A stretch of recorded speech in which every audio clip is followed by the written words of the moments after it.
Hi guys, it's Allie with Allie Answers. I hope that you're having a fantastic day. If this is your first time watching one of my videos, welcome. And if you are a regular watcher or subscriber, welcome back. We are a little delayed this week on my upload because I was actually out of town taking care of a loved one. So let's talk about hospital visits. When someone is in the hospital, what are best practices for the family? The most important and number one advice I'm going to give you is to stay with your loved one. A lot of times you do hear someone say, my loved one's in the hospital, so at least I know they're taken care of. I can relax now.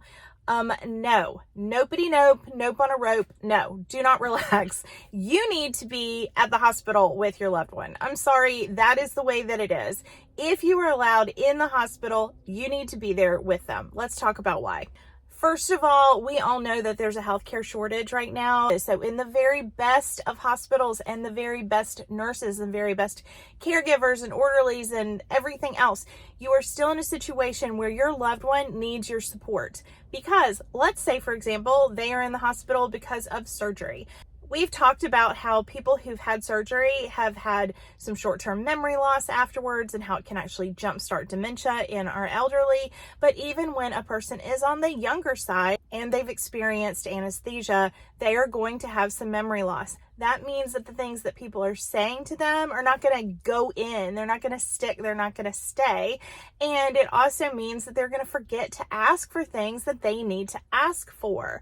Maybe the daily medication that they were taking, whether it's birth control or something for their heart, it may not be given to them, and they need you to advocate for them that those things are being given on a regular basis and they're given according to proper scheduling. A lot of times you are finding out while the person is in the hospital more details about a situation that they've got going on. When the doctor gives the information to your loved one, if you aren't there to write it down, to listen, to absorb, and to repeat it to them later, that information is often lost.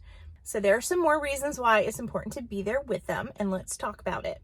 I have spent a lot of time in hospitals, but one of the things that I found recently when I was with my loved one was that they were not going to automatically bring food to them. That was new to me. So in the past, when I have been with loved ones, taking care of them and sitting beside them and making sure they had everything they needed, meals were not on the list of issues. They were not a problem because they would just be delivered. Things have changed. The patients actually have to place an order over the phone and request things off a menu. And there are a lot of options, which is fantastic and fancy and fun. That's great. However, if you have recently had surgery and you're sleeping a lot and you're forgetful and you're not paying attention to the time, it is easy to miss a meal. All those kind of different medications on board, my loved one needed to eat. Also, proper nutrition is just part of getting well again. So if you're not there to make sure that a meal gets ordered or requested, your loved one may not eat.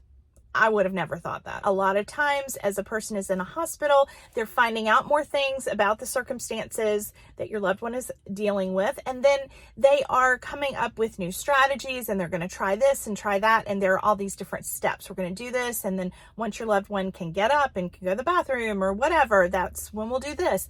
So they need you to be there and be aware of the next steps. And even if they don't have any dementia, no forgetfulness or anything. So don't assume that just because your loved one is sharp as a tack that they can handle this on their own. Chances are very good that they cannot. And in today's healthcare world, we have to ask, okay, you said that the next step was going to be, you were going to take the IV out. Are we still doing that? Is that going to happen on your shift or is it going to happen on the next shift? No matter how amazing that hospital is and no matter how many great ratings there are, you need to be there to push the situation along to the next step. Doctor's rounds start early in the morning, and don't be surprised if the doctor doesn't actually round. It's a lot of times the physician's assistant. You may see a hospitalist, of course, that doesn't know your loved one, and you need to be there to give them the information that you have about the situation. So speaking of medication, you probably are going to need to remind the nurses that it's time for pain meds, that you need orders for medicines to go home. What happened with us is that they could not get an order in the hospital for a medication that was needed. The doctor had actually given a prescription for it for after surgery, but no one in the hospital could get an order for that same medication. So I placed a call to the surgeon's office and I was able to get the order sent in. There are all these different little things that need your attention, so make sure you bring your cell phone and bring your charger. In my next video, we're going to talk about discharge instructions, and things to ignore. All of this seems like way too much for you to deal with. It might be time to consider a care manager.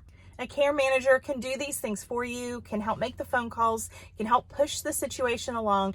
Tune into my next video next time on discharging from the hospital. I'll see you later. Thanks for spending time with me. Have a great day. Love you guys. Bye.